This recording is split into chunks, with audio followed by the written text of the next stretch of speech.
Good evening. My name is Jack Finley. And I'm Calvin Schuler.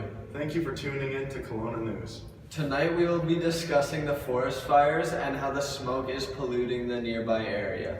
And now for more information, we will head over to Logan Keating, who is on scene. Thank you, Calvin and Jack. I'm here on scene with the fire right now. As you can see, the smoke is really heavy here. It's really hard to get a fresh breath in. All of the plants here, they're really thriving because of all the CO2 in the air, despite the fact that they're all burning because of the terrible forest fires. I was just talking to the local fire department, and they said yes, the fire has been tearing through, destroying lots of habitats, and also affecting the wine industries here in Kelowna because the fire and all the smoke is getting into the grapes used for wines, making that taste worse. Back to you, Jack and Calvin. The forest fires are also affecting the tourists that come to Kelowna because when they go on their wine tours, they're going to be tasting the wine, and the smoke and fire is affecting the grapes, which makes it taste worse. Air pollution has been getting worse over time, and smoke has been a big factor in the air pollution.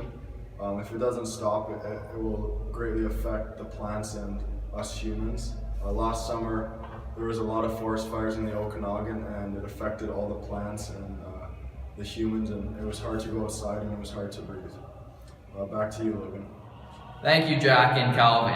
I've been talking to the local fire department about what causes these, and they've told me the biggest one is cigarette butts that have been left on the ground.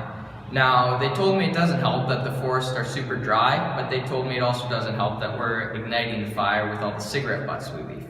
They also told me campfires are a big issue.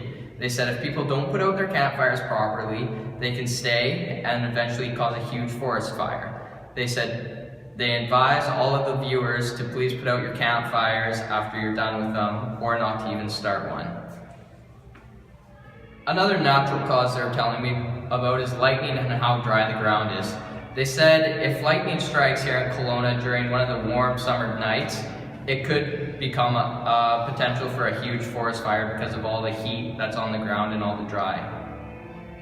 Back to you, Calvin and Jack. Fires have directly affected the Okanagan and the crops, and if we don't put a stop to it, it'll affect the humans and it'll affect our crops. When a whole ecosystem goes through a tragedy like this, it can take hundreds of years to get back to its original state, and that is one of the reasons we need to put an end to these forest fires. An example of this is the 2001 fire that is currently still growing back as it's been 20 years since it happened.